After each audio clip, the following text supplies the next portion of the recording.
మాటలకు మొహం మార్చుకోవటం, అలగటం మానేయాలి. అంటే ఎండింగ్ మరణ సమయంలో కొడుకో లేదా కోడలో అన్న మాటలకు బాధపడి మరణిస్తూ ఉంటారు. మాటలకు బాధపడరాదు.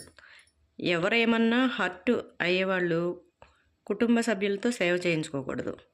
తెలుసో తెలియకో లేదా బలిసో ఎవడో ఒకడు ఏదో ఒకటి అంటూనే ఉంటారు. అది ఫోన్లో అయినా నిన్ను బాధ పెట్టేవాళ్ళు ఉంటారు మాటలతో.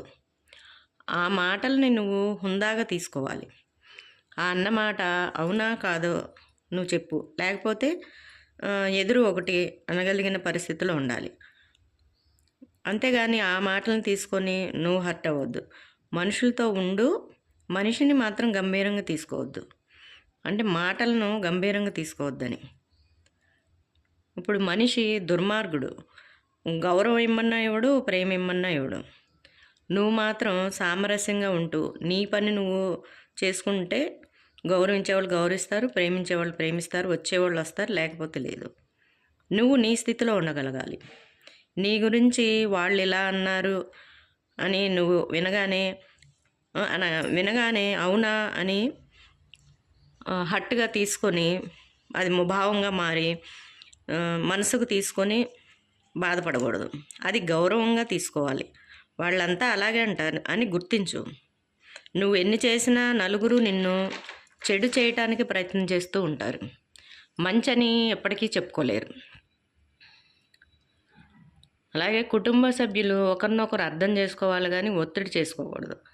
వాళ్ళు తిడితే తిట్టని, కొడితే కొట్టని, నీవు మాత్రం మనసుకు తీసుకోకు. ప్రతి ఒక్కరి విమర్శని తీసుకోవాల్సిన అవసరం లేదు. స్పందన లేకుండా ఉండు. ఒక వారం రోజులు అభావంగా ఉండు. అభావం అంటే మైండ్లెస్ స్టేట్. నీ మైండ్ నీకు అప్పుడు పరిచయం అవుతుంది. నీ ఒరిజినల్ స్టేట్ అదే, అభావం.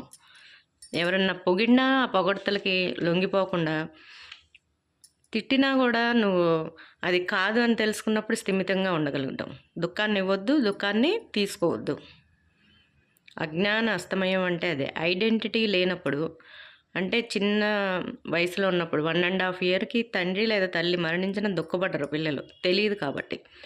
మరలా ఐడెంటిటీ లేని స్థితికి చేరుకోవడమే ఆధ్యాత్మికత. ఎవరు తిట్టినా వాళ్ళకు వచ్చు కాబట్టి తిట్టారు అని పట్టించుకోకపోవటం ఆధ్యాత్మికత. అంటే ప్రాపంచికంగా డెడ్, సైకలాజికల్గా ఏ సమస్యలు లేకుండా ఉండటం, ప్రశాంతతకు అడ్డు వచ్చే అన్నిటినీ తీసివేయడం, అదే నిజమైన ప్రశాంతత. దుఃఖం అన్నది మనిషి సృష్టి.